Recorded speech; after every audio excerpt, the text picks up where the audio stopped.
We're looking at a hard day, I kid you not. Graduation weekend here in McCook, Nebraska.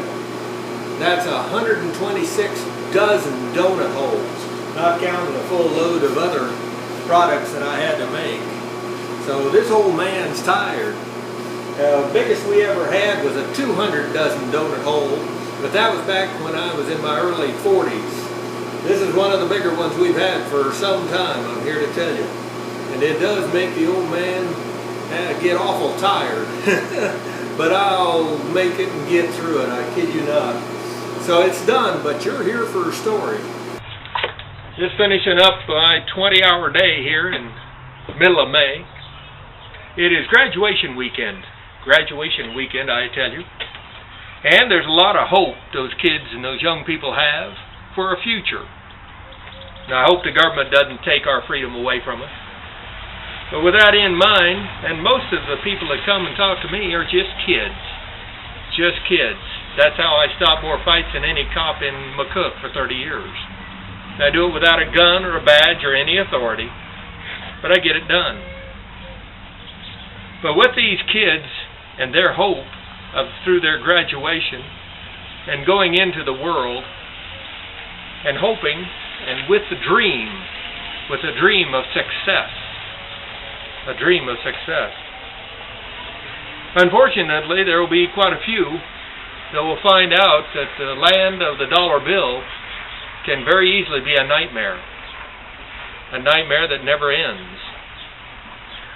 Once in a while I have young people come up to me and they talk about considering doing criminal activities to make money, to get ahead.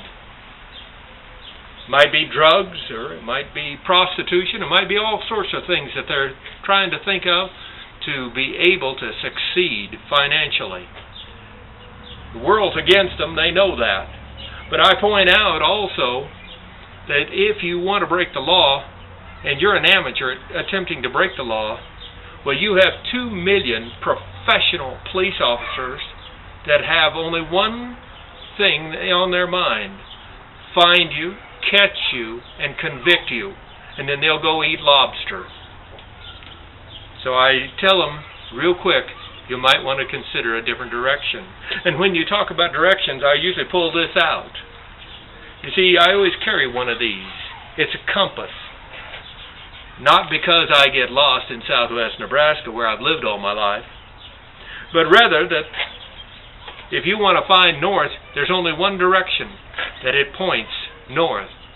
There are 360 degrees, and you can go on any one of those other degrees, and you'll never hit north. You'll never get to the north, or get to your North Pole, whatever you want, whatever you desire. There's only one way to do it. In the same way, if you think that you can commit a crime and not get caught, you may be lucky enough to get by with it on this earth. But there's no way you can get to true north, which is heaven, on the other side by committing crimes on this side. This compass has saved more than a few people from committing crimes. And it's one of my tools that I use in my own very small ministry, if you will. I hope you consider a compass and maybe helping others so they don't break the law or head that direction, that they go in the right direction to the true north in this world and in the next. Rate this film.